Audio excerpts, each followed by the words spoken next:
അയ്യോ ഇതൊക്കെ ഞാൻ ഒറ്റയ്ക്ക് ചെയ്തോളാം ചേച്ചി. ഞാനൊന്ന് നടുനിവർത്തണമെങ്കിൽ പാതിരാ കഴിയും. കുഴപ്പമില്ല. ഒന്ന് വേഗം പോയി കുളിച്ചിട്ട് വാടി. പെണ്ണിന്റെ കാര്യം.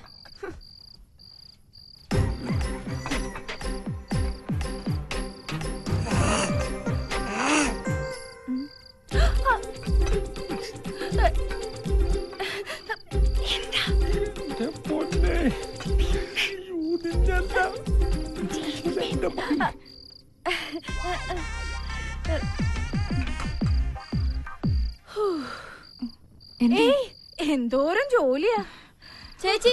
ബാത്റൂമിനടുത്തോടെ ആരും ഓടി പോകുന്നുണ്ടോ? എവിടെ? അവിടെ നിന്ന് ആരും ഉണ്ടാവില്ല. ഇവക്ക് വെറുതെ തോന്നിയതായിരിക്കും. പേടിപ്പെണ്ണ്. നടക്കങ്ങോട്ട് ചേച്ചി. അത് കഴിഞ്ഞാ കിടന്നോളൂട്ടോ. നടക്ക് നടക്കാൻ പറയട്ടെ.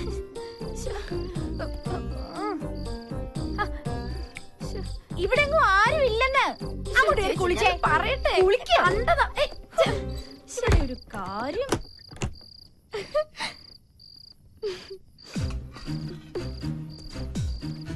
ലക്ഷ്മി, ലക്ഷ്മി, ലക്ഷ്മി, ഇവിടെ.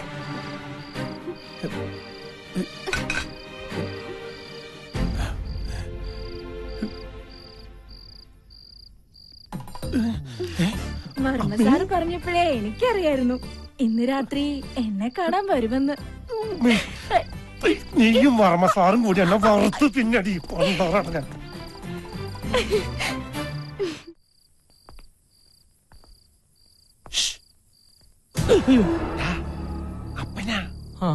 അപ്പനെന്താ ഇരുട്ടത്ത്? എന്തിയെ പേടിച്ചോ? ഇതല്ലാതെ അപ്പനിങ്ങനെ ഇരുട്ടത്ത് ഒന്ന് പല്ലടിച്ച് കാണിച്ചു കഴിഞ്ഞാ പിന്നെ ഇരുട്ട് വരെ പേടിച്ചു പോകൂലേ? ആദ്യേ അമ്മേനെ കാണാൻ അപ്പൻ അടുക്കള വഴിക്ക് ഒരു ശ്രമം നടത്തിയിടാ. എന്നെ തിരിഞ്ഞു പോലും നോക്കില്ല അവള്. മറ്റവള് നോക്കിയിട്ടുണ്ടാവുമല്ലോ. എന്റെ മോനെ. ഓ ഓരോന്ന് വരുത്തി വെച്ചിട്ട് നിന്ന് മൂങ്ങുന്ന കണ്ടില്ലേ? അതെ അവിടെ തന്നെ നിന്നോ, ഞാൻ അമ്മയൊന്ന് ചാക്കിട്ട് നോക്കാം. പിന്നെ ഈ ഇരുട്ടില് ചിരിക്കാതെ നിന്നോളണം. ഇതിലിരുട്ടേതാ അപ്പനേതാ? അത്രയ്ക്ക് കറുപ്പാണല്ലോ അപ്പന്. കറുപ്പ് നിന്റെ അപ്പനാടാ. ഇരുട്ടത്തപ്പ നീയൊക്കെ ഇരുട്ടി തപ്പൂടാ. അപ്പം വല്ല മോനായിരുന്നെങ്കിൽ രണ്ടടിയെങ്കിലും കൊടുക്കായിരുന്നു. ഇപ്പൊ അതും പറ്റില്ല.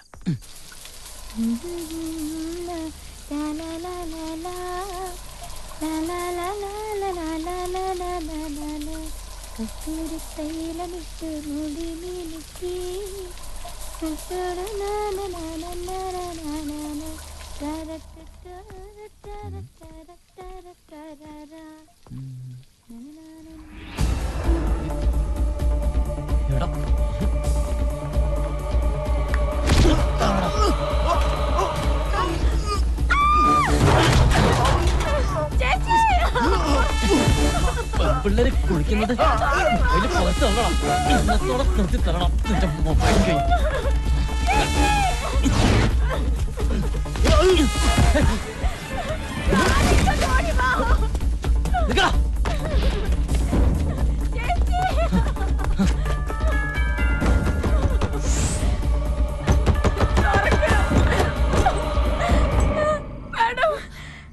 കുളിക്കുമ്പോ ഞാൻ അറിയാത്ത മൊബൈൽ ഫോണില് ക്യാമറയിൽ എന്നെ വിട. ഞാൻ പറയട്ടെ. വേണ്ട, ഒന്നും പറയണ്ട.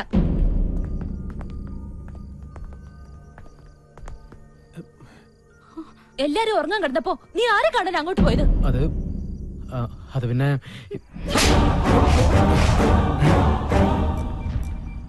മോളെ,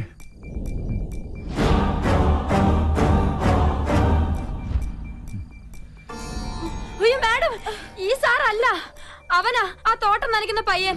ഈ സാറ് വന്ന് പിടിച്ചപ്പോഴാ ഞാൻ പോലും കാര്യം അറിയുന്നത്.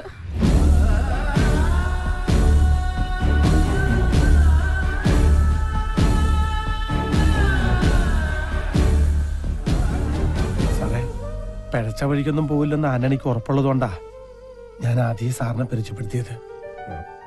സാറിന്റെ മകൾ ഇവിടുത്തെ രാജകുമാരിയാണെങ്കിൽ ഈ നിൽക്കുന്നത് ഞങ്ങളുടെ രാജകുമാരനാ.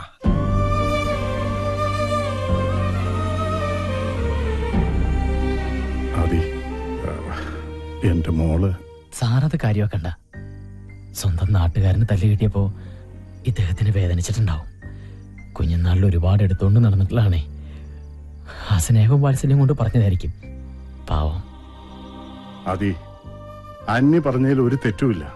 തെറ്റുകാരി എന്റെ മോളാണ്. മോളെ, ഇന്ന് വരെ ഈ തറവാട്ടിൽ ഒരു പെണ്ണും ആണിനെ അടിച്ചിട്ടില്ല. മോള് ആദിയോട് മാപ്പ് പറയാൻ. മാപ്പ് പറയാനുള്ള തെറ്റൊന്നും സാറിന്റെ മകള് ചെയ്തിട്ടില്ല. ഇങ്ങനെ ഒരു സാഹചര്യത്തിൽ കണ്ടാൽ ആരായാലും തല്ലിപ്പോവും. പിന്നെ മേഡത്തിന് അറിയാതെ പറ്റിപ്പോയൊരബദ്ധം. ഞാനത് ക്ഷമിച്ചിരിക്കുന്നു. അബദ്ധം പറ്റിയവരോട് ക്ഷമിക്കുന്നിടത്താണ് നമ്മുടെ മനസ്സിന്റെ മഹത്വം നമ്മളെ കാണിക്കേണ്ടത്. Good night.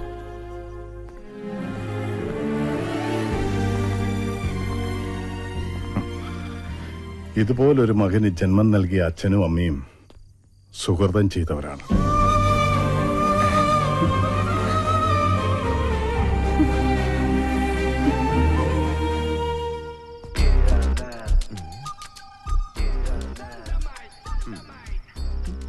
ബ്ലൂടൂത്ത് ഓണായി. ഈശ്വര, സാധനം കിട്ടണമേ.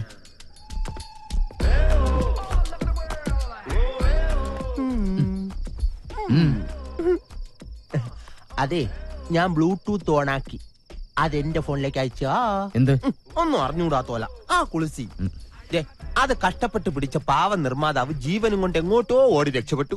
ഇപ്പൊ ഒരു അടി വാങ്ങിയിട്ടാണെങ്കിലും അതിന്റെ വിതരണാവകാശം ആദിത്യവർമ്മയ്ക്കാണല്ലോ. ഇനി അതിന്റെ സാറ്റലൈറ്റ് അവകാശം എനിക്ക് തന്നോളൂ. നീ പോ. അല്ലെങ്കിൽ വേണ്ട, എന്റെ ഈ ഹോം തിയേറ്ററിൽ ഒന്ന് റിലീസ് ചെയ്തൂടെ? ഒന്ന് പോടാ. ഞാനൊരു മൊബൈൽ തിയേറ്റർ ഉടമയാണ് കേട്ടാ. വേണ്ട, ഒരു കുളിസയും നിന്റെ കയ്യിലുണ്ടെന്ന് കരുതി ഇങ്ങനെ അഹങ്കരിക്കരുത്. വർഷങ്ങളായി ഷക്കീല പടം കളിച്ചുകൊണ്ടിരിക്കുന്ന ഒരു മൊബൈൽ തിയേറ്ററാണിത്. തിയേറ്റർ ഉടമയോട് കളിച്ചാലേ വിതരണക്കാരൻ വിവരം അറിയും. വിവരം നിന്നെ പോലെ പറഞ്ഞ മനുഷ്യനോട് നിൽക്കുമ്പോ ഞാൻ അവസാനമായിട്ട് യാചിക്കുകയാണ്. ആ കുളിസി ഇതിലോട്ട് അയച്ചാടേ. എന്ത് തരൂല്ലേ? നീ തരണ്ടാ. നീ ഒറ്റയ്ക്ക് കണ്ട് മൃതി അടയടാ. ഇത് കിട്ടാത്തവന്റെ വിഷമം നിനക്കൊന്നും അറിയില്ലടാ. ഞാൻ ഇന്ന് എങ്ങനെ ഉറങ്ങുമെന്തോ. നിനക്കറിയോ, വിനാശകാലത്ത് ഏത് നല്ല തറവാട്ടിലും ഇതുപോലുള്ള അസുരവിത്തുക്കൾ വന്ന് ജനിക്കും. ശരിയാ. അതുകൊണ്ടാ ഞാൻ എന്റെ മോനെ കൊണ്ട് അവളെ കല്യാണം കഴിപ്പിക്കാത്തത്. കാണാനൊക്കെ സുന്ദരിയാ, പക്ഷേ മനസ്സ് രാക്ഷസിയുടെ. ഏട്ടത്തി പറയുന്നത് ശരിയാ. അവള് രാക്ഷസി തന്നെയാ. നിധി കാക്കുന്ന രാക്ഷസി. അവളെ വേണേ നമുക്ക് ഉപേക്ഷിക്കാം. പക്ഷെ ആ നിധിയുടെ കാര്യം ആലോചിക്കുമ്പോഴാ. അതുകൊണ്ട് മാത്രമാ ഞാൻ എന്റെ മോനെ കൊണ്ട് കല്യാണം കഴിപ്പിക്കാൻ നോക്കുന്നേ. എന്റെ ഭഗവാനെ, ഇതൊന്നും കാണാൻ ഇടവരുത്താതെ നീ നാത്തൂനെ നേരത്തെ വിളിച്ചത് എത്ര നന്നായി.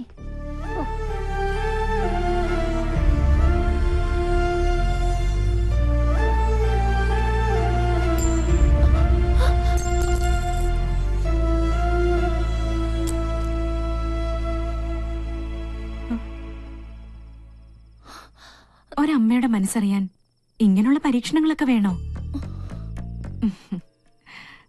ദാ വെച്ചോ.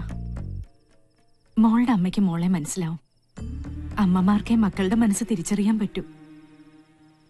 ആർക്കും ആരെയും ഒറ്റപ്പെടുത്താനും കുറ്റപ്പെടുത്താനും എളുപ്പ. കൂടെ നിൽക്കാനാ പ്രയാസം.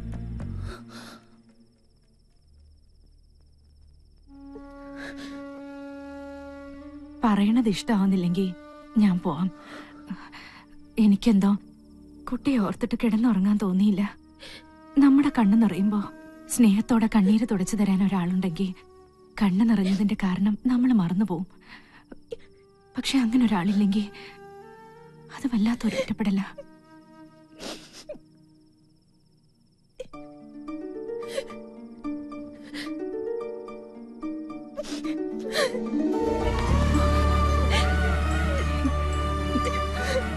ഏയ്, ഇത്രയേ ഉള്ളൂ ഇവിടുത്തെ കൊച്ചു തമ്പുരാട്ടിയുടെ പക്വത.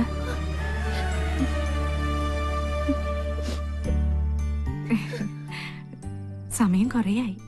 മോള് കിടന്നു.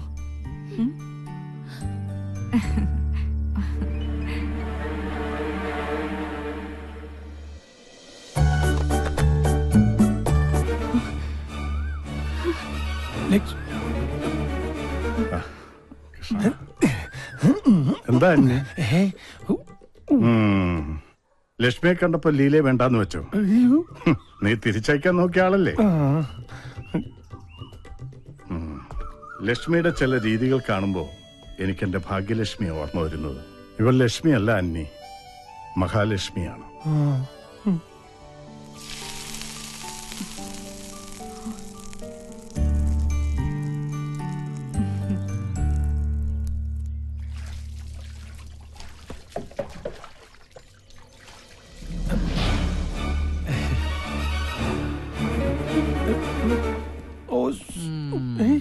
എന്താപ്പാ മോനെ ആ എത്രയും പെട്ടെന്ന് നിന്റെ അമ്മേനെ ഇവിടുന്ന് പറഞ്ഞയക്കണം. അത് നടക്കില്ല. എങ്ങനെങ്കിലും പറഞ്ഞയച്ചാ പറ്റൂ. അപ്പനെ അവളുടെ അടുത്ത് നിർത്തിയിട്ട് അമ്മ പോകുന്നു തോന്നണ്ട. എങ്കിൽ ഞാൻ ഇവിടുന്ന് പോവാം. അതെന്താ കാപ്പി പിടിച്ചിട്ട് പോയാ മതി.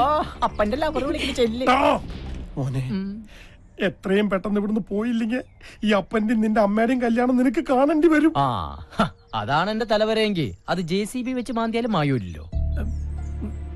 ആ അപ്പൻ ടെൻഷൻ അടിക്കാതിരിക്കേ. ഞാൻ ഇപ്പൊ തന്നെ അമ്മയോട് സംസാരിക്കാൻ പോവാ.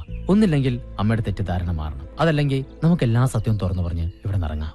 അത് പിന്നെ ഞാൻ കാരണം അപ്പന്റെ അമ്മയുടെ സ്നേഹവും വിശ്വാസവും നഷ്ടപ്പെടാൻ ഞാൻ അനുവദിക്കില്ല. ആദി, ആരും അറിയാതെ നീ ലക്ഷ്മിയോട് സംസാരിച്ചാ മതി. അറിയട്ടെ, അറിഞ്ഞാലെന്താ? സ്വസ്ഥമായൊരു ജീവിതം ഇല്ലെങ്കിൽ തൊഴിലും കാശും ഉണ്ടായിട്ട് എന്താപ്പാ കാര്യം? മോനെ അപ്പാ, ഈ ചുറ്റുമതിലിനുള്ളിൽ അവസാനിക്കാനുള്ളതല്ല നമ്മുടെ ലോകം. എന്നാലും അപ്പം ടെൻഷൻ അടിക്കാതിരിക്കാൻ നോക്കട്ടെ. കാപ്പി തണുത്തു പോകും. നിന്റെ സ്കൂപ്പിലെ കാപ്പി. ഓ. ഈ അമ്മ ഇതെവിടെയാണ്? ലക്ഷ്മി അമ്മയ്ക്ക് തോന്നുന്നുണ്ടോ ഒന്നും ചിന്തിക്കാതെ ആദിയെ പോലെ റാണിന്റെ മുഖത്ത് തല്ലാൻ മാത്രം ധാഷ്ട്യമുള്ള പെണ്ണാ ഞാനെന്ന്? ഇന്നലെ രാത്രി ആദിയോട് സോറി പറയണമെന്ന് പലതവണ വിചാരിച്ചതാ, പക്ഷെ പറഞ്ഞില്ല. പറയാത്തൊരിഷ്ടം മനസ്സിലെവിടെ ഉള്ളതുകൊണ്ടായിരിക്കാം. ഇഷ്ടപ്പെടുന്ന ഒരാളെ അത്തരമൊരു സാഹചര്യത്തെ കണ്ട ആരും നിയന്ത്രണം വിട്ടു പോവില്ലേ? തീർച്ചയായിട്ടും പോവും. എന്തായി മോനെ, സംസാരിച്ചോ? അപ്പാ, ഇവിടെ ഒരുപാട് കല്യാണങ്ങൾ നടക്കും. നീ ടെൻഷൻ അടിപ്പിയാതെ കാര്യം പറ. അപ്പം ധൈര്യമായിട്ട് ടെൻഷൻ അടിച്ചോ.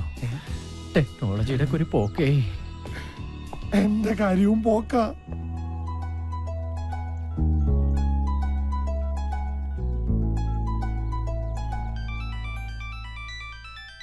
ആ ഈ വിളി പ്രതീക്ഷിച്ച് ഞാൻ എത്ര നേരമായി കാത്തിരിക്കുന്നു എന്റെ മോളെ. പറയൂ മാഡം.